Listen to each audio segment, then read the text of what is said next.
intentaré exponer aquellos nuevos modelos biológicos que pueden dar paso o que justifican una medicina en red, personalizada, integrativa, bueno, siendo vicepresidente de DESBI tengo que llamarla integrativa, pero el concepto en red quizás de la biología en red a la medicina integrativa. Por tanto, mi cometido, mi objetivo es este, es justificar de algún modo los nuevos modelos biológicos que puedan dar paso a las terapias.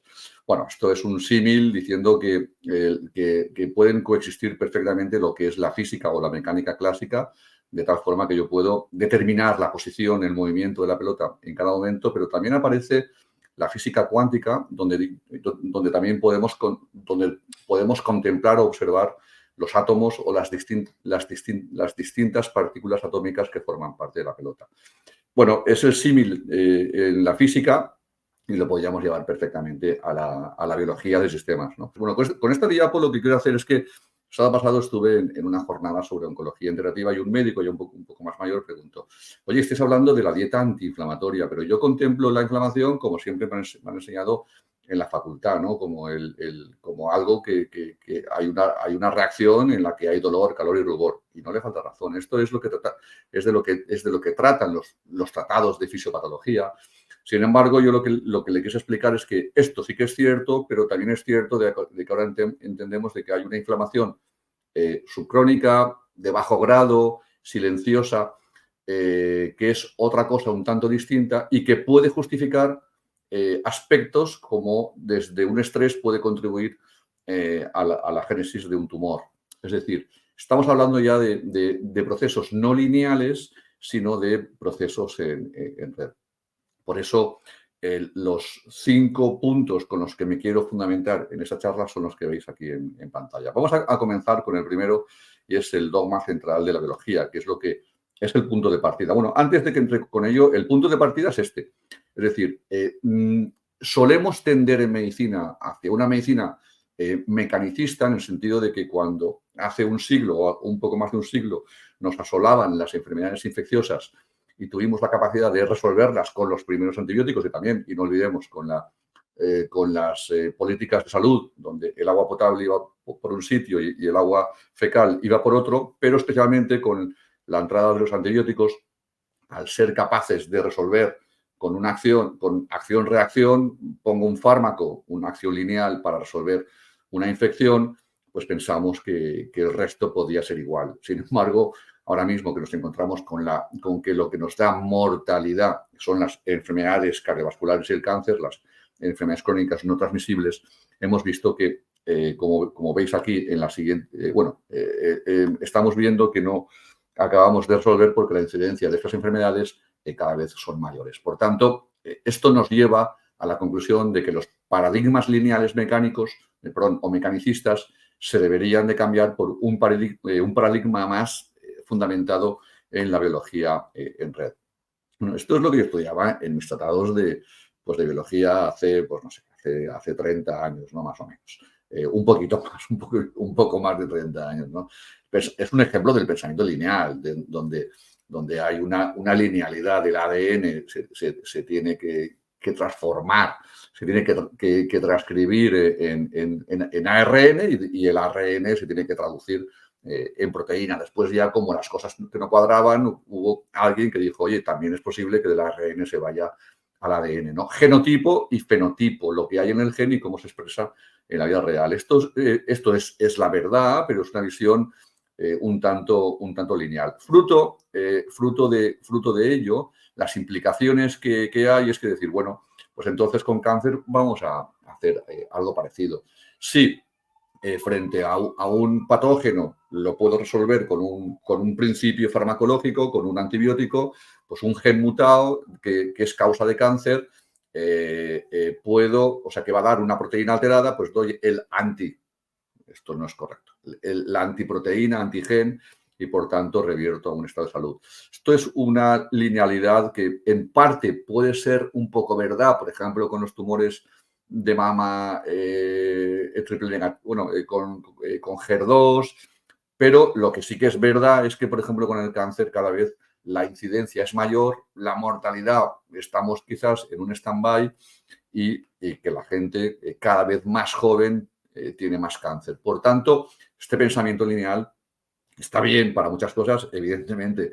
No con esto hemos de decir que no es correcto y está muy bien, pero el problema lo seguimos teniendo. Por tanto, yo creo que hemos de avanzar en otros sentidos. Porque nos gusta pensar linealmente, nos gusta resolver las cosas linealmente, pero la verdad, la naturaleza, la realidad es que trabajan redes. Por tanto, hemos de buscar otros paradigmas.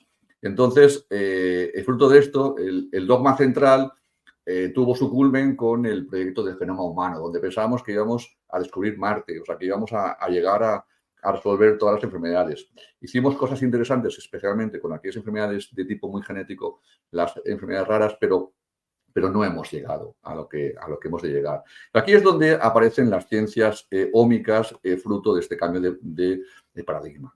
Estamos en el mundo de la biología de sistemas, de redes sintética, de la biocomplejidad, lo que se conoce también como la biología, o a mí me gusta llamarlo la biología integrativa, donde fijaros que el paradigma del genotipo al fenotipo, del ADN a la proteína, ya aparecen otra serie de componentes donde quizás destacaría el epigenoma, ¿no? La epigenética, que es algo que está por encima de la genética. La genética es lo que tenemos, pero la epigenética es lo que te marca, es lo que realmente es lo que vincula el medio exterior o el ambiente con el genoma. Y además estamos viendo que cambia también un poco el paradigma, porque veis aquí que las ciencias transómicas funcionan en red, que es donde quiero llegar, que la biología funciona en red. Ejemplo de ello, consecuencias, ¿no? Os he querido poner ejemplos de cómo esto es así.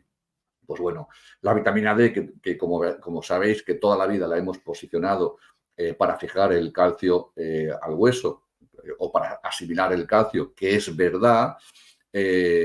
No entro con la vitamina K2 y demás, únicamente es un ejemplo, ¿no? Bueno, pues una de las pocas cosas buenas que tuvo la pandemia fue ya verificar que la vitamina D también tiene un papel inmunitario muy importante. Es decir, aquí ya hablamos del pleitropismo, donde el calcitriol, que es el metabolito activo de la vitamina D, en función de la célula donde vaya, tiene una acción. Por tanto, con el concepto pleitropismo estamos diciendo que la vitamina D no únicamente mejora la absorción del calcio o interviene en la absorción del calcio, sino que también puede intervenir en aspectos tan importantes como la inmunidad, como el cáncer o como en muchas cosas, ¿no?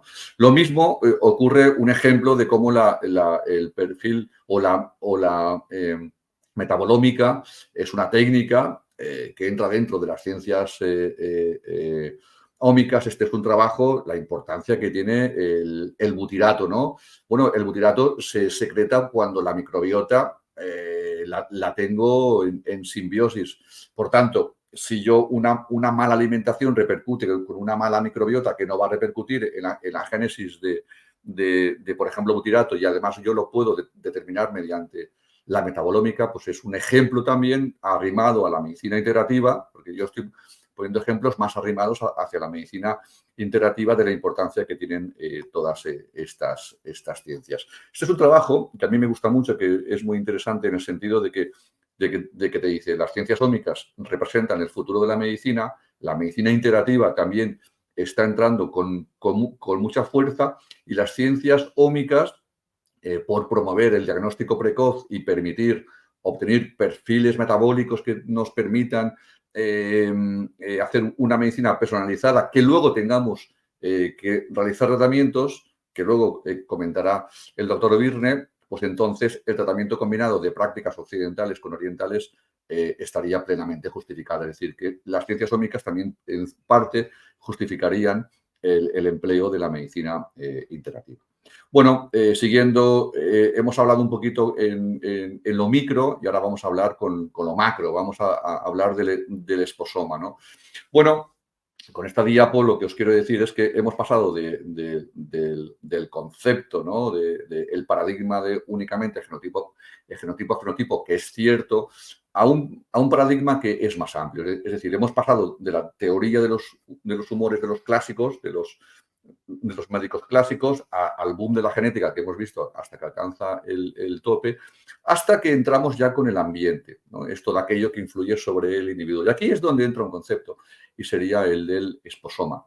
De forma que lo que podemos hoy decir es que la genética más el ambiente expresado con el esposoma ya es lo que da una característica fenotípica, ya es lo que da una característica visible, ¿vale? Es decir, pasamos de genotipo a genotipo más ambiente, da lugar al fenotipo. Por tanto, aquí ya podemos ver que el esposoma puede ser general, específico, interno. General es algo que es social, donde resido, si tengo espacios verdes, si tengo tráfico, si tengo ruido. El específico es el que me afecta a mí, si fumo, cómo me alimento, si hago o no hago actividad física, si estoy auto sobrecargado o con ciertos tóxicos en mi cuerpo. Y habría un interno que ya sería más de tipo metabólico, donde cuestiones epigenéticas, metabólicas, la misma microbiota, bueno, entre ellos se entrelazan y son lo que justificarían o darían forma a las enfermedades crónicas no transmisibles que representan un porcentaje elevadísimo. Creo que estamos en torno a un 80 o un 90% de mortalidad en el mundo. Siendo así, ya concluyo, quito la palabra fenotipo y ya es cuando podemos concluir que la genética más el ambiente, más el esposoma, es lo que da lugar a las enfermedades crónicas no transmisibles. Y os pongo un ejemplo con el cáncer. El cáncer ya lo tenemos perfectamente asumido. Aquí he puesto una publicación del mismo Centro Nacional de Investigaciones Oncológicas aquí en España, ¿no?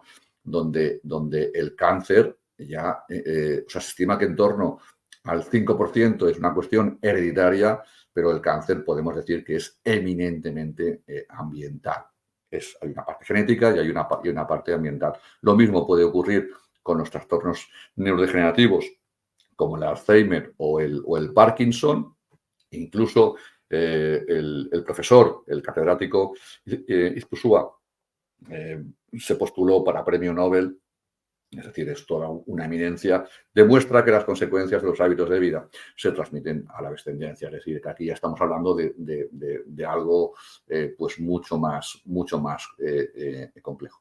Bueno, con el interactoma, que yo imagino que el doctor O'Byrne sí que hablará un poco de él, pero únicamente para introducirlo con las diapos en dos sentidos, ¿no? En horizontal y en vertical. Aquí la que veis en vertical es que empujando desde arriba o empujando desde abajo en patologías como la obesidad o el asma, que pueden compartir incluso un mismo código genético, vendrán determinadas por cuestiones metabólicas o por cuestiones sociales o por cuestiones ambientales o por lo que sea, ¿no? Es decir, integrando las redes biológicas multidimensionales. Es decir, tenemos que para tratar, para tomar decisiones terapéuticas con mayor precisión, hemos de contemplar los múltiples niveles con los que hay una red, ¿vale? Donde también habría que contemplar la misma microbiota con la exposición ambiental. Es la biología que estamos haciendo ahora. Ya hablando de nuestro curso, del curso de inflamación crónica de bajo grado, pues este también es un trabajo donde ciertos factores, donde ciertos factores sociales, ambientales y de estilo de vida puede promover la inflamación crónica sistémica, que es la que va a dar lugar la inmensa mayoría de las enfermedades crónicas no transmisibles, ¿no? Bueno, aquí también os he puesto esta diapo que creo que está muy clara. Esto un poco el modelo lineal a lo mejor puede culpabilizar al individuo de que es obeso y que por tanto tendrá un mayor riesgo de una enfermedad cardiovascular, ¿no? Sin embargo, cuando hablamos de modelos un poco más holísticos, estamos viendo que es el concepto del canario en una jaula en la mina. La obesidad sería este canario en la jaula, pero está dentro de una mina, está dentro de un espacio que lo cubre, ¿no? Entonces, aquí hablamos de determinantes, o sea, de factor de riesgo, como es la obesidad, pero luego hablamos de determinantes proximales, medios y distales, de forma que estamos viendo aquí ejemplos de cómo el estilo de vida va a determinar en última instancia con factor de riesgo una metainflamación o una inflamación crónica de bajo grado que a su vez va a poder permitir una enfermedad crónica de bajo grado.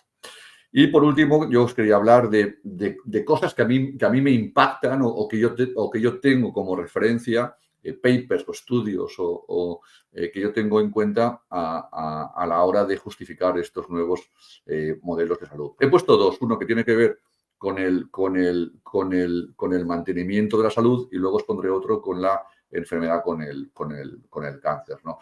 En primer lugar, con la salud os he puesto este ejemplo. Esto es una publicación de dos autores. El primero de ellos es el doctor Carlos López Otín, catedrático en bioquímica. Es una eminencia, es uno de los científicos más reconocidos a nivel mundial, donde ha publicado en esta revista, por ejemplo, publicar en esta revista es muy difícil, y él habló de las marcas de salud, las marcas, ¿vale? Donde revisa las características biológicas para estar saludable. Y lo que hace es, los dos autores lo que hacen es clasificar los factores o las causas biológicas que definen la salud en 3 grupos y en 8 categorías, ¿no? La primera de ellas tiene que ver con la compartimentalización, es decir, cuando tenemos las membranas, cuando tenemos los compartimentos, cuando tenemos una buena microbiota, me permite controlar las perturbaciones, y esto sería que pertenece a un grupo de las 8 marcas, ¿no? En segundo lugar, tiene que ver todo aquello que nos permite mantener la homeostasis.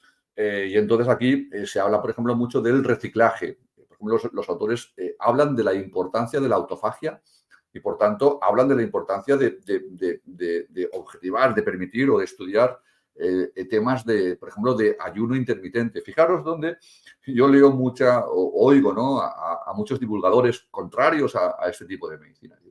Los ayunos es una estupidez, porque no sé cuántos demás. Bueno.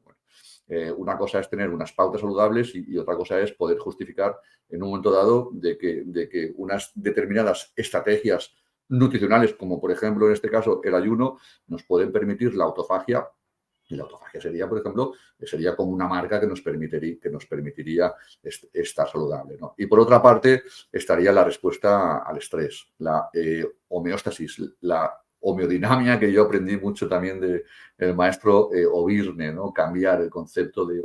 Aquí se define incluso la homeodinamia, ¿no? Es decir, las características no son estáticas, es decir, nos tenemos que adaptar en función de la dinámica que permita en cada momento. La resiliencia homeostática, la hormesis, es decir, dar un tóxico o un agente estresante a baja dosis para entrenar al organismo de forma que cuando venga el de verdad, que nos permita perfectamente estar entrenado. Es decir, cuando el autor lo que nos dice es que cuando alguno de estos factores se desregula, ocasiona un descarrilamiento progresivo de todo el sistema.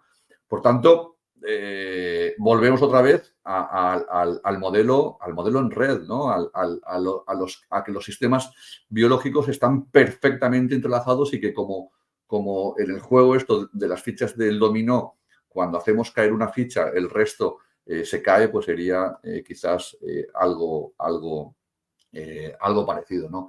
Fijaros cómo, además, y para mí es importante porque os quiero recordar que el doctor Carlos López Otín hizo una ponencia, me parece que además que fue en Lleida, a través de la Asociación Española contra el Cáncer, y fue con la reina Leticia. La reina Leticia, que más tarde está en prensa, preguntó, ¿por qué no se permite hablar de medicina integrativa? ¿Por qué la medicina convencional no permite, más o menos, ¿no? Y entonces Carlos López Otín respondió, la respuesta que dio está fundamentada en este artículo suyo, ¿no? Y para mí es importante porque yo lo tengo, lo guardo como oro en paño, y para mí es muy importante porque el artículo aporta un enfoque integral, holístico, a la definición de salud que sin duda resulta interesante. Es mucho más que la ausencia de enfermedad, como hemos dicho. desde los naturistas o naturopatía desde siempre, ¿no? Los científicos recalcan que tiene importantes implicaciones para las intervenciones médicas, por considerar que solo podrán ser completamente eficaces si logran restaurar o mantener todas las características que describen, además profundamente, porque el artículo hay que leerlo, que tiene tela, ¿no? Potencialmente, una futura medicina de la salud podría detectar trayectorias peligrosas para interceptarlas mediante intervenciones específicas mucho antes que la tradicional medicina de la enfermedad entre en acción. Está justificando de alguna manera la medicina integrativa, las herramientas que conforman lo que es la medicina integrativa. Bueno, el paradigma los que estamos en este campo que hemos dicho, ¿no? Aquello, ¿no? Entre Pasteur, el padre de la microbiología, de la pasteurización, y el padre de la medicina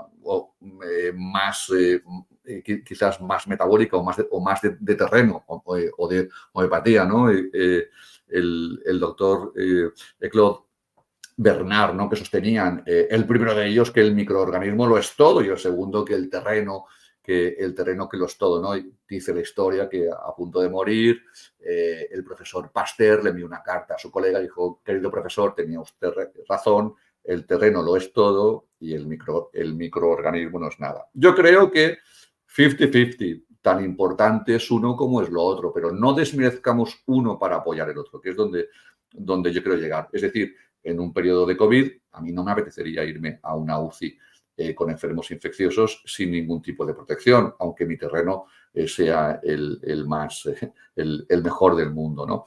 Y yo pregunto, ¿qué es el terreno?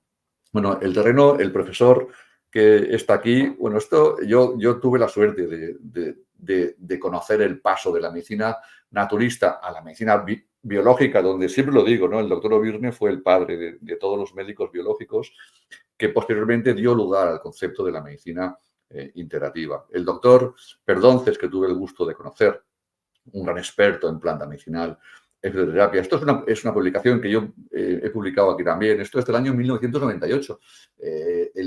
Me parece que es la revista Natura Medicatrix, ¿no? Y habla del terreno, ¿vale? Habla del terreno y es curioso porque dice, hoy repasando y me da alegría, ¿no? Porque dices, hay tres protagonistas importantes en el desarrollo de la enfermedad: el huésped o el terreno, donde se asienta el proceso morboso. Es decir, si yo estoy intoxicado y no tengo una buena estructura, me voy a las marcas de antes, voy a tener tendencia hacia la enfermedad. El agente morboso también, ¿vale? Que los hay más o menos agresivos. Y el medio ambiente, y habla de una medicina ecológica. Ahora mismo, la medicina ambiental está muy de moda, pero en aquella época ya estábamos trabajando con una medicina ecológica. Por tanto, bueno, hoy hay mucha gente que se dedica a esto, pero a mí siempre me gusta mucho reconocer y yo como viví aquella época, me gusta mucho reconocer, ¿no?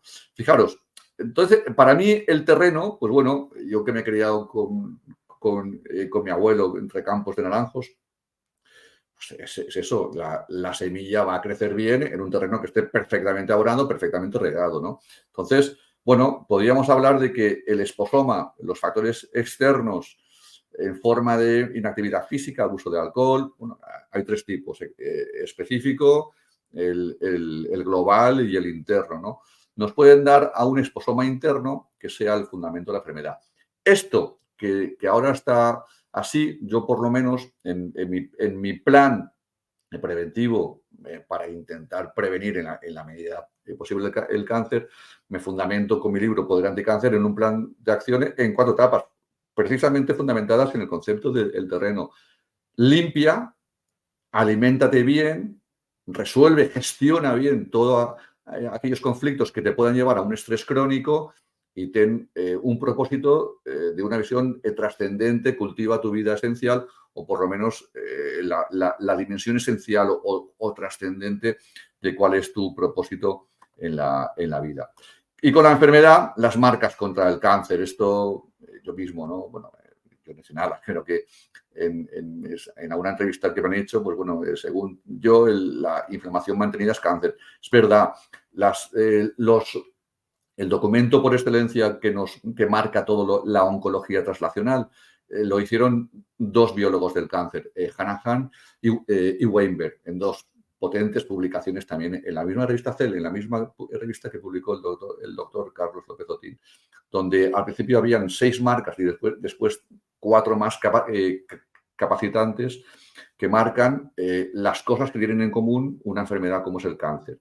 Aquí ya hablan de la inflamación crónica de bajo grado y hablan de una reprogramación energética. El cáncer tiene compulsividad por la glucosa, por tanto, en la inmensa mayoría de ellos. Por tanto, eso yo creo que lo tenemos que tener muy en cuenta cuando hablamos de las terapias. Uno de los autores, Hanahan, hace poquito, el año pasado, en el año 2022, quiso hablar de 4 marcas más, que no consigo ver, pero si me podéis incrementar la imagen, y si no es igual, más o menos, ¿no?